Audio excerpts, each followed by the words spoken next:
Hello and welcome back to Rage Gaming, and welcome to patch 1.1 and season 1, the doom of all class power levels. But honestly, I am surprised to say I truly think Necromancer has survived this onslaught, the best of all classes, relative to how we've all been crushed anyway. That's because our damage output remains near the top, we have incredible burst potential ideal for leveling, and some of our best aspects can be found pretty quick in the codex, which is going to help us get builds online. Overall, the builds themselves are looking closer in power potential rather than, say, a few being so much better than everything else, and I think that's a good thing long term. The Malignant hearts provide ways to overcome some of the nasty nerfs, so there's a lot to try and consider for us. But the question is, what am I going to be running in season 1? What build am I going to use to reach Torment and get the build online as soon as possible? Well, it's still looking like Bone Spear. Due to its instant burst potential, tied to how effectively it applies vulnerability and crushes enemies overall, and gets the sacrifice benefits of the Book of the Dead. Even after the nerfs to the damage and the bug fix of splintering aspect, as a build it just gets to work and comes online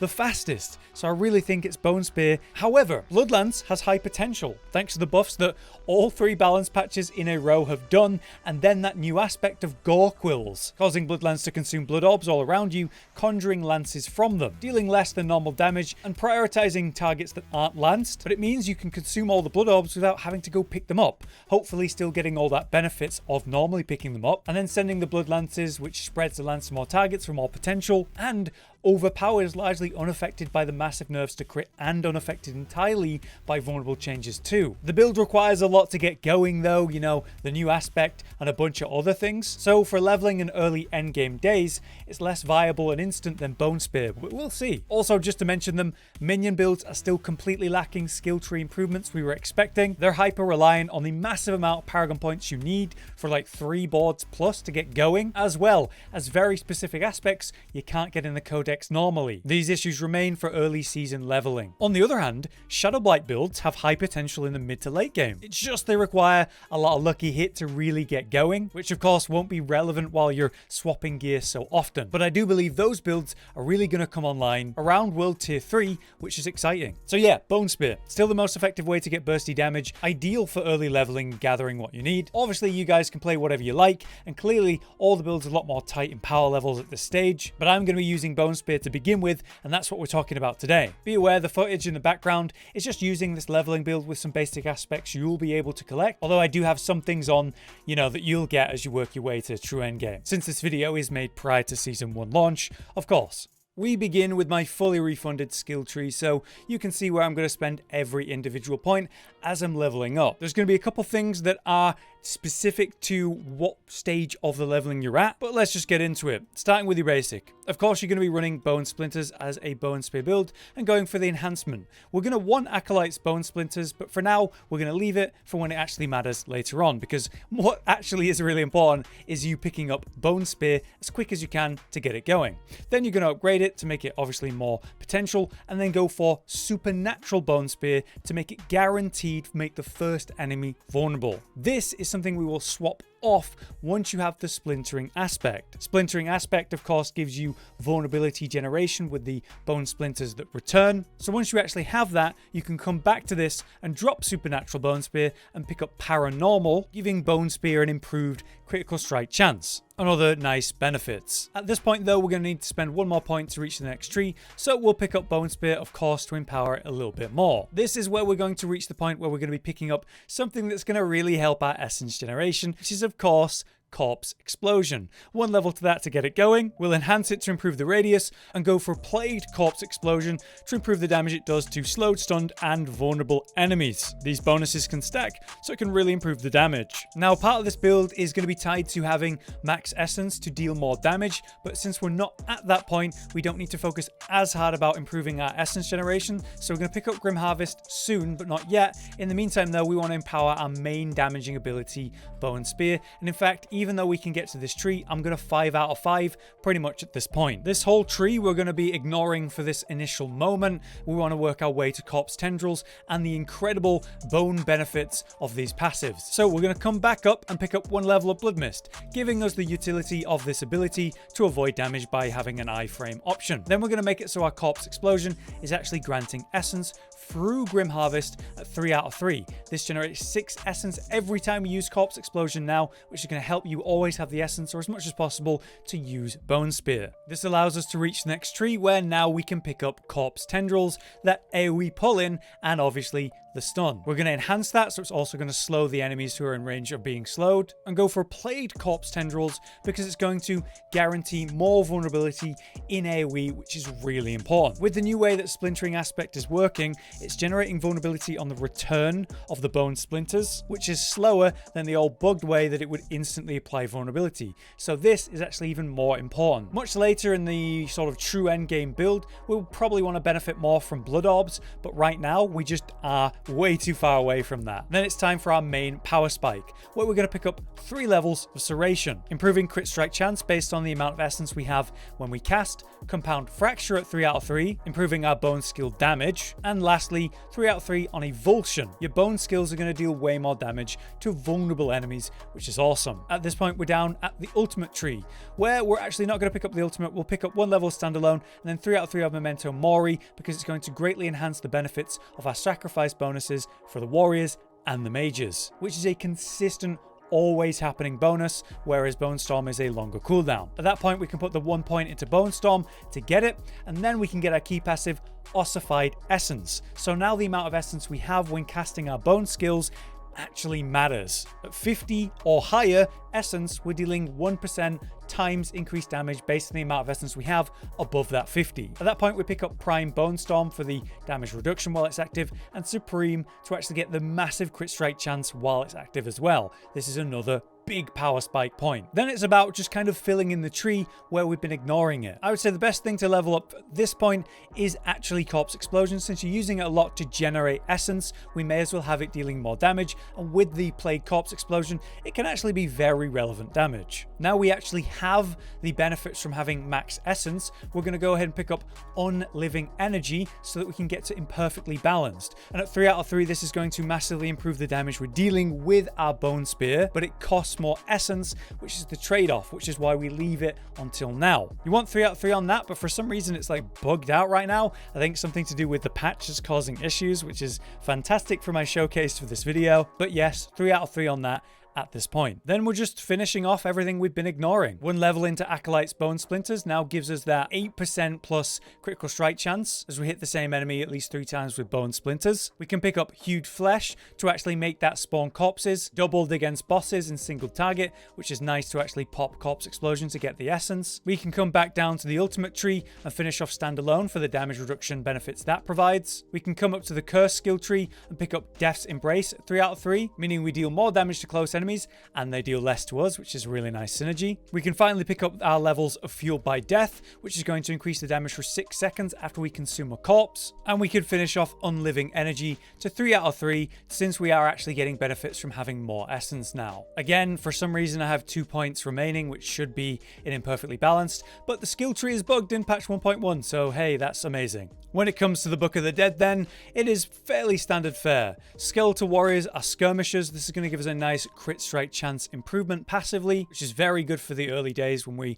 are struggling to get that. For the mages, we're going for Cold to improve our vulnerable damage to enemies. However, you can consider the Shadow Sacrifice for higher max essence. This works better when you have ossified essence in the build, which we'll talk about for the aspects in a moment. But as you're leveling in the early days, I would still recommend the Cold Sacrifice more than that to begin with. Lastly, for the Golem, of course, it's Iron Golem for the massive 30% times increased critical strike damage, which is always so good. You will be able to do these sacrifices at different levels. For example, I believe it's level 8 when you have the Skirmisher sacrifice. So just take these as soon as you are able. Now we're actually going to talk about the gear section before we get to the Paragon. This is because as you level up, you're not going to be able to get everything you want. And in fact, even if you could, you're going to be changing your gear so often that it's really unfair for me to be like, yeah, you want this in this slot. After all, take our main aspect, splintering. This you would ideally have on a 2-hand weapon like a sword like this one. But in the leveling up period where you're really working on your gear,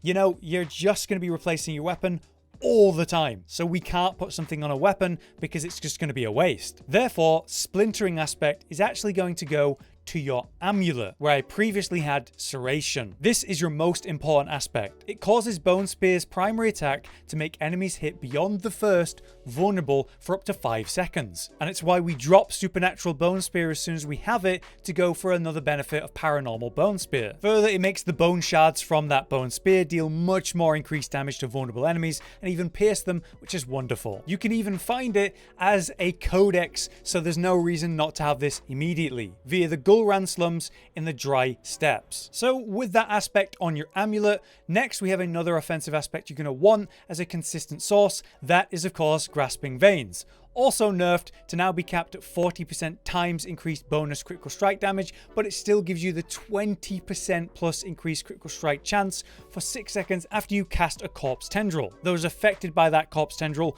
are then getting the bonus critical strike damage benefit. Gloves are an important upgrade of course, but to have this offensive aspect actually running is such a massive benefit that I think it's worth picking up a nice pair of gloves, slapping this on, and then avoiding changing that pair of gloves until you've gained so much eye level that you kind of have to. But it's another one that we can get in the codex. As you can see, it comes from the Corrupted Grotto, another one we can just go complete and then slap on a nice pair of gloves to keep on for as long as possible. This then leaves us with our 2 rings, which you will want for resource generation. The first and easiest thing to get is the Torment aspect, which as you can see gives up to a 30% times increase for 4 seconds to your essence regeneration. This is triggered when you critically strike with a bone skill, aka Bone Spear, so always happening. A major benefit then to your resource generation, and one you can also, yes, get in the Codex of Power. It comes from the Black Asylum, which can be found in the Fractured Peaks, and in fact you can literally get it right away. Here we are in Kyovo, and there is the Black Asylum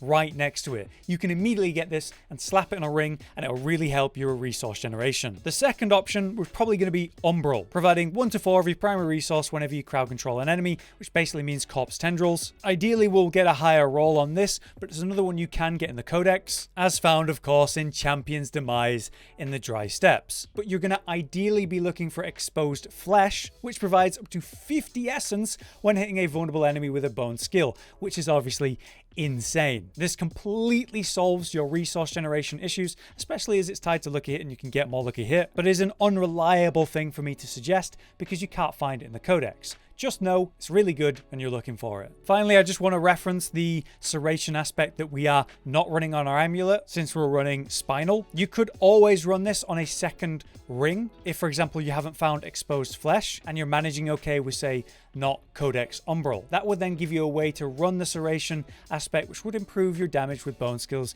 based on how much essence you have, which is a nice thing. If you happen to have a drop of this, it's something to consider. In regards to the affixes you want on your gear, it's really not going to matter nearly as much. You simply want an acceptable amulet and a couple of pair of rings and a glove that you can actually put these aspects on. Of course, ideally on your gloves you're looking for Bone Spear levels, and on everything generally, probably the main stat you're looking for while leveling just to have is crit strike chance. After that, you know, everything else is being replaced so often that it's not fair for me to say, yeah, you want this and this and this. Okay, so now it's time for the Paragon, where I have my starter board, as you can see, and then I also have my first board upgrade and its glyph. This is basically because I don't think it's fair for me to be like, yes, here's your 4th and 5th board when we're all like level 60 or so in the first couple of days. So I'm just showing you what is more realistic, starting with the starter board. We work our way from the bottom up to the right to pick up the prime node, up to the left, under, and up to the glyph, where we have control. This massively improves your damage to crowd control enemies,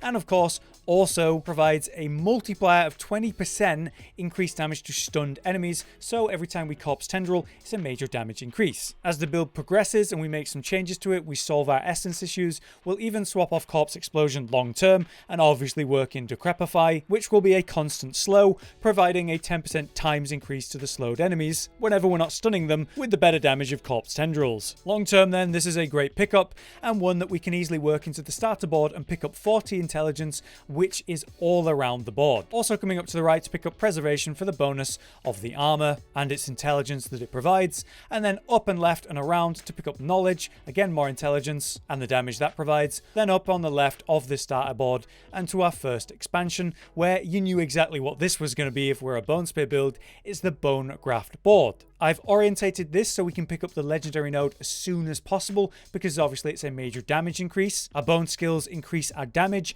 and our maximum essence, which in turn also increases our damage because of our key passive. So we want that as soon as possible. We enter the board at the bottom and come around to the right to make sure we go get exactly that bone graph as soon as possible. The magic nodes around this are nice for crit strike with bone skills, and obviously entomb for even better crit strike chance. We'll pick up the magic node for potion healing just so we can get to the other magic node for another bit of crit strike damage with bone skills. Additive bonuses are actually better in the early game because we don't have as much to multiply. We need additive stuff. From here though, we'll work our way straight up towards the glyph, but veer left to reinvigorate to improve our max essence, therefore our damage and essence on kill to help with our essence generation, picking up all the magic nodes around that, again for further max essence and essence on kill benefits. Then we can continue now upwards to the next rare node of Calcified, major damage improvement with crit strike damage with bone skills, and obviously all the magic nodes around that for better bone skill damage and again more crit strike damage. Working our way up and to the left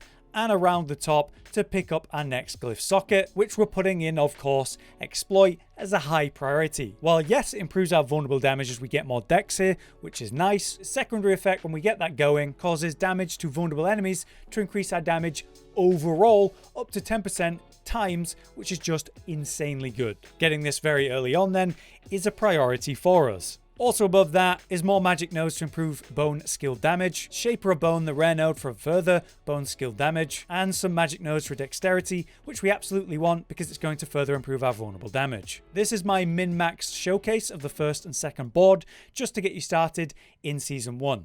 Now it's time we talk about Malignant Hearts, which there are a bunch of general ones and a few specific ones for Necromancer. Because the system is quite RNG, I can't really say, oh, you're definitely going to want these and you want to pick these up as soon as possible. But here are the priorities. Firstly, I believe the general one, Tempting Fate, is going to be amazing.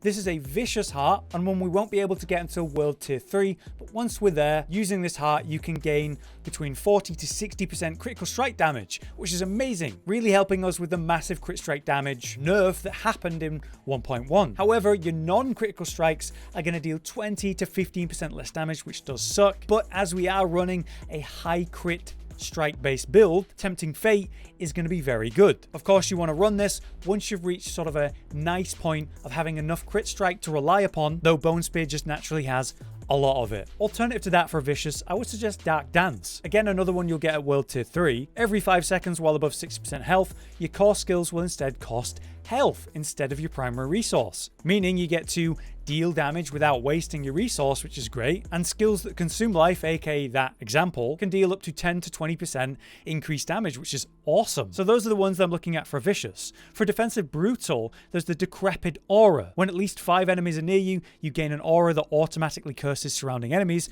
with Decrepify, making them deal less damage and slowing them, which might even mean we don't have to take Decrepify to get it. This seems to be the best brutal and defensive option, and I'm really looking forward to testing it. Then I care more about Wrathful than anything else. The Great Feast Necromancer specific one is huge, found only in World Tier 4 though. It basically drains your essence per second based on the amount of minions you have, or if you have none, it's 5 essence per second. But then you get to deal between 50 to 75% increased damage, which seems like it might be a multiplier, which is obviously massive, but costs your essence, so you're definitely not going to want that until you've really worked out a point where you're really on top of your essence generation. Having said that, you can't get it until, you know, World Tier 4, so you probably will be at that point at that stage. Alternatively on the way then, the other Wrathful pick that I was looking at was the Malignant Pact. Every 20 kills you get a different bonus. So you'll be on Vicious, you'll gain attack speed, which will be nice for essence generation and keeping your crit strike chance up with your basic. Then you'll swap to Devious. Core and basic skills have a 15% chance to fully restore your primary resource.